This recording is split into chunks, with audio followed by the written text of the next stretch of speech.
Okay mga kababayan, Chris Ulo po at welcome back po ulit dito sa ating YouTube channel. Meron lang po tayong quick vlog mga kababayan na kung saan hindi natin dapat ito kalimutan. Isipin nyo mga kababayan, etong si VP Inday Sara Duterte nalilink na nga ho na sasama na nga ho sa usapin na possible na may pwedeng naging pandarambong or graft and corruption ho dyan sa OVP at sa DepEd. Dahil mayroon hong napakalaking perang hinahanap. Itong kapatid niya ay nasasangkot pa ho sa matinding kaso na isinampa ho ni dating Senador Antonio Trillanes. Di ba sinampahan ho yan si Pulong Duterte at yung kanyang asawa o involved din sa droga.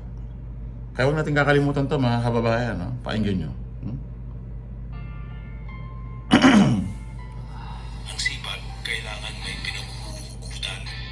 Yan may adso Buhay! Buhay! Buhay! Kopi ko Black 3-in-1. Ang kape, parang buhay. Ang loob. Sters, ang sabi ni Guban. Ulitin natin. Gandang gabi po, Luzon, Visayas at Mindanao.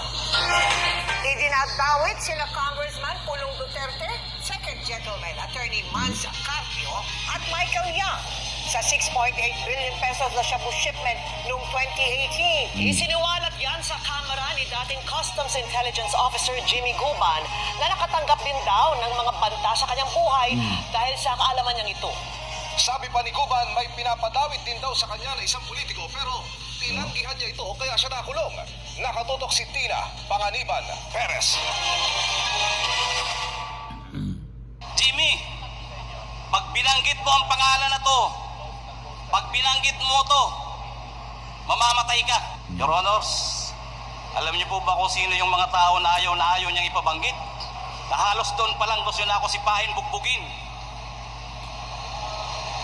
Si Pulong, si Mans, si Michael Yang, at ang sabi niya pa, mga kaibigan niya ni Bini, Antiporda, magkakasama yan, hindi mo ba iisang pamilya yan, palagi yan sa Malacanang. Yan daw ang ibinanta sa dating Customs Intelligence Officer na si Jimmy Guban para manahimik sa kanyang nalalaman sa nasabat na shipment ng shabu noong 2018. Ito yung 6.8 billion pesos. Ayan ho, mga kababayan, maliwanag.